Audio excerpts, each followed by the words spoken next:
খবর 24 সাথে আপনাকে স্বাগত।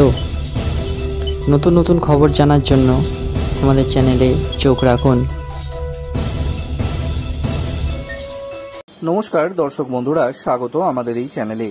টলিউড অভিনেত্রী কোয়েল মল্লিক যখন ছোট ছিলেন, তার বাবা অভিনেতা রঞ্জিত মল্লিক সিনেমার কাজে ভীষণ ব্যস্ত থাকতেন, সময় দিতে পারতেন না মেয়েকে।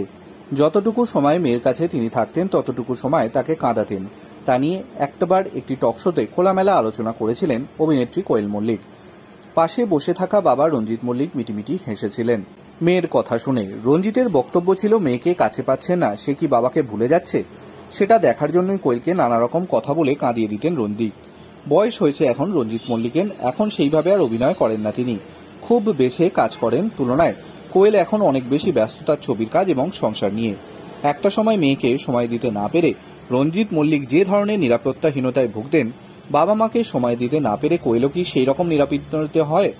বিষয়টিকে কিভাবে মানিয়ে নেন রঞ্জিত মল্লিক এবং তার স্ত্রী দীপা মল্লিক? প্রসঙ্গটি উত্থাপন করা হয়েছিল প্রয়াত পরিচালক ঋতুপর্ণ ঘোষের টকশো ঘোষ অ্যান্ড কোম্পানিতে। কোয়েল মল্লিক এবং রঞ্জিত মল্লিক এসেছিলেন সেই টকশোতে।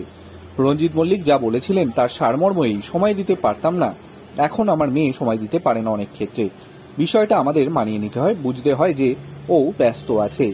কন্যা কোয়েল সম্পর্কে নানান সাক্ষাৎকারে নানান কথা বলেছেন রঞ্জিত মল্লিক, সেগুলো একটাও নেতিবাচক কথা নয়। রঞ্জিত এবং তার স্ত্রী দীপা মল্লিক চিরকালটাই কন্যাকে নিয়ে ভীষণ গর্বিত। রঞ্জিত একটা কথা বারবার বলেন, কোয়েলকে সন্তান হিসেবে পেয়ে আমি ভীষণ খুশি, ওর মতো সন্তান পাওয়া ভাগ্যের ব্যাপার।